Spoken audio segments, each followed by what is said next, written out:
Chronigma.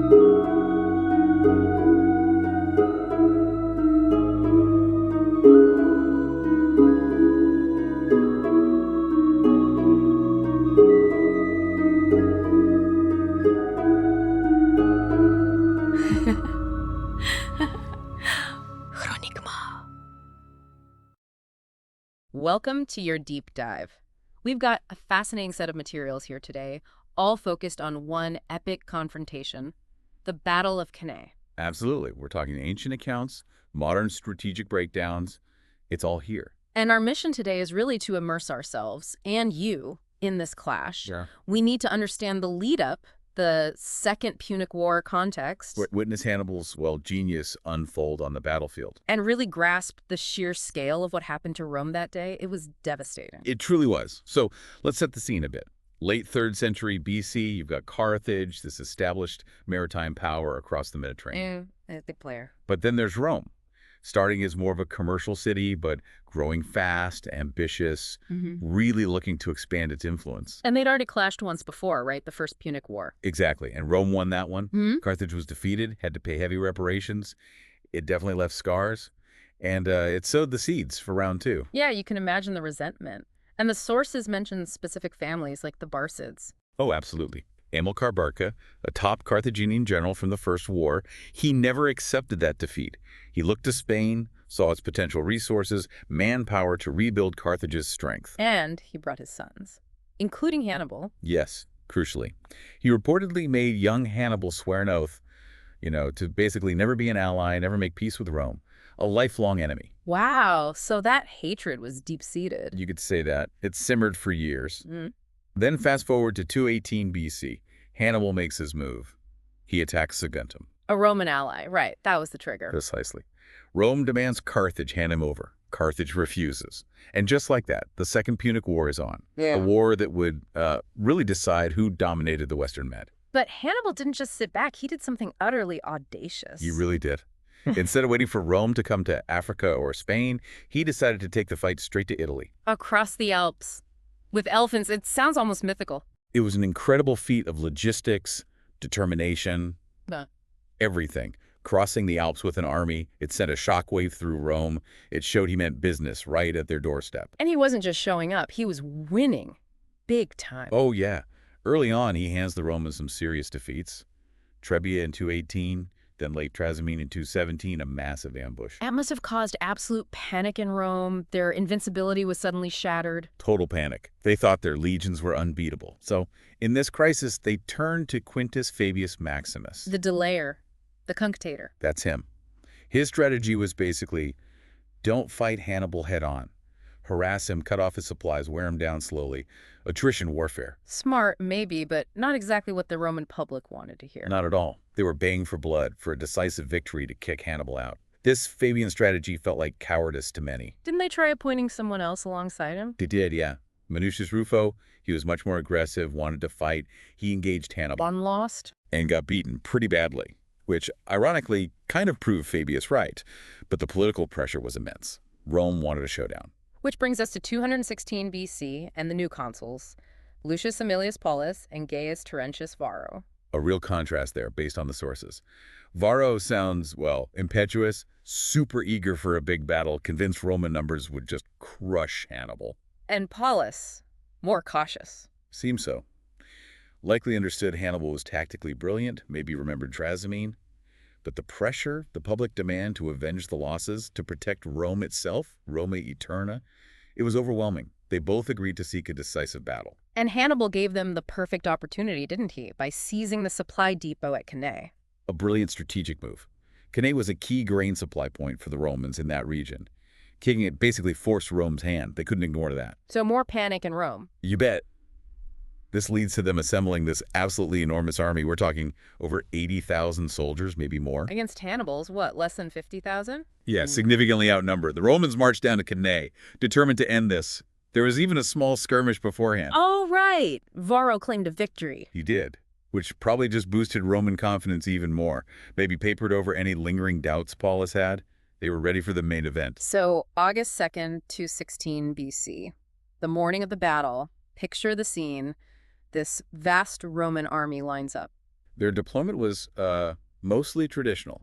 Light infantry out front, the heavy legionaries behind, cavalry on the wings. But the key difference, Varro packed the infantry really deep. Why deep? To punch through the middle. That seems to have been the idea. Overwhelm Hannibal's center with sheer mass. Their right flank was against the Aufidus River, a hill behind them. Looked secure, What but limited their retreat options? exactly limited their ability to maneuver, especially to their left. Varro's confidence might have blinded him to the risks. Okay, so that's the Romans. What about Hannibal? How did he set up his smaller force? This is where the genius comes in. Hannibal deployed his troops brilliantly, deceptively.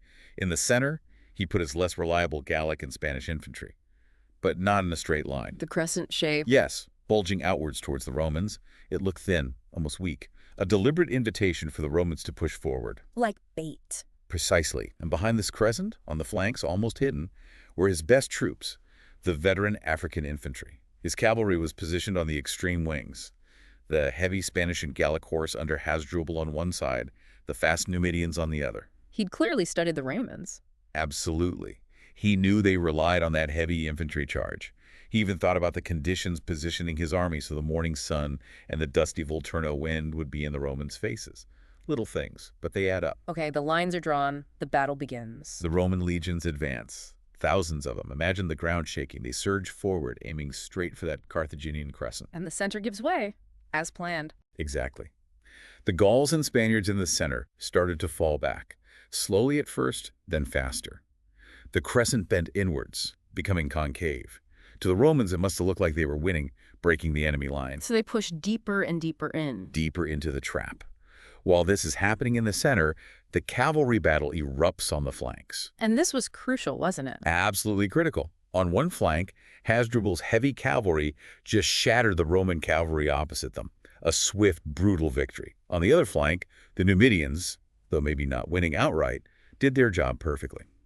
They kept the Roman allied cavalry tied up, pinned down, unable to help elsewhere. And Hasdrubal, after winning his fight... This is key. He didn't just chase the fleeing Romans off the field. Incredible discipline. He regrouped his heavy cavalry immediately. And where did he take them? Around the back. While the Roman infantry was still pressing forward in the center, convinced they were winning, Hasdrubal led his cavalry in a wide arc behind the entire Roman formation. Oh, wow. So the Romans are pushing forward. Thinking they're about to break through. Meanwhile, the Carthaginian infantry on the flanks of that original crescent, the ones who hadn't retreated, they start to wheel inwards. They're forming the sides of a box. Creating an alleyway. Exactly. And just as the Roman legions are crammed into this space, Hasdrubal's cavalry slams into their rear, the hammer blow. And the final piece, the African infantry. Now they make their move. Those elite veterans held in reserve on the wings. They advance, turning inwards onto the now exposed flanks of the Roman legions. The trap springs shut in circle. Completely. Front, rear, both flanks. Packed in so tightly they could barely swing their swords. It was the perfect double envelopment. A tactical nightmare for the Romans. The result must have been horrific. Absolute carnage. There was no escape, no room to maneuver. The Carthaginians just systematically cut them down. The sources paint a picture of unimaginable slaughter. Tens of thousands killed. Consul Paulus died fighting. He did. Varro, ironically, was among the few who managed to escape. But the army, the massive Roman army, was effectively annihilated on that field. The casualty figures are just staggering. They really are. Estimates vary, but somewhere between 45,000 and maybe even 70,000 Romans killed, plus thousands captured. Compare that to Hannibal's losses, perhaps 6,000 to 8,000. Mostly the Gauls who took the initial hit in the center. A catastrophic, almost unbelievable defeat for Rome. Unprecedented. It shook Rome to its very core. And isn't there that famous story right after the battle with Maharbal, his cavalry commander? Ah, yes, the famous what if. Maharbal supposedly begged Hannibal to march on Rome immediately. He thought the city was basically defenseless after Cannae. But Hannibal said no. He did. Why is still debated. Was his army too exhausted? Did he lack siege equipment? Was he hoping Roman allies would defect? We don't know for sure. And Maharbal's famous line. You know how to gain a victory, Hannibal, but you do not know how to use it. Whether it was actually said or not, it captures that sense of a potentially missed opportunity. Hannibal decided to winter his army in Capua instead. Giving Rome breathing room. Time to recover. Crucial time. And the reaction in Rome itself was, well, initially utter despair. National mourning was declared. They consulted sacred texts, sent delegations to oracles. Even human sacrifice, some sources say. Extraordinary measures, reflecting the depth of the crisis. But here's the remarkable thing. The Senate refused to give up. No negotiations, no surrender. Incredible resilience. Absolutely. They doubled down, started raising new legions, drafting everyone they could find, even criminals, debtors, slaves. They clamped down on public displays of grief to maintain order and morale.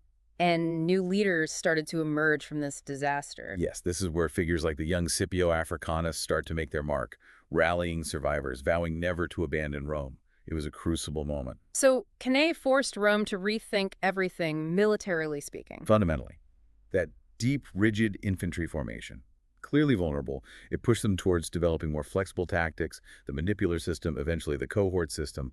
It was a brutal lesson in adaptability. And its legacy in military history is huge, right? Oh, immense. Cannae is the classic example of a battle of annihilation achieved through superior tactics, the double envelopment. It's studied in military academies to this day. It became a byword for tactical genius and for total defeat. Exactly. Generals for centuries afterward studied Hannibal's plan. It influenced military thinking right up to the modern era. Think of the Schlieffen Plan before World War I, echoes of Cannae. And culturally, for Rome, it must have left a deep scar. A permanent one. Cannae became the symbol of disaster, a ghost haunting them. You hear stories of Roman mothers using Hannibal's name to scare naughty children. It represented their darkest hour. Which brings us to that really interesting final reflection. How did Rome survive this? Losing an army of that size. Most powers would have collapsed. It's a profound question, isn't it? They suffer this almost unimaginable catastrophe, yet they don't just recover, they go on to win the entire war. What does that tell us about them? About Roman society, their determination, maybe even their ruthlessness? It speaks volumes about their political will, their manpower reserves, their social structure, their sheer refusal to accept defeat. But also, perhaps, the immense cost they were willing to pay in blood and treasure for ultimate victory. What did that near annihilation do to their collective psyche? A haunting thought, definitely. So wrapping up this deep dive on Cannae, we've seen Hannibal's tactical brilliance laid bare, the devastating power of that envelopment. And the sheer shockwave it sent through Rome, changing their military and their history forever. It really makes you think, doesn't it? About leadership, innovation, how societies react to disaster, and how battles from millennia ago can still hold lessons. Absolutely. For anyone listening, digging deeper into the Second Punic War, into Hannibal, into Scipio Africanus, it's incredibly rewarding stuff. You trace how Rome adapted, how the war evolved after Cannae. It's a fascinating story. Because Cannae ultimately isn't just ancient history. It's a chilling, enduring reminder of tactical mastery, catastrophic loss, and the incredible resilience or perhaps relentless drive that defined Rome.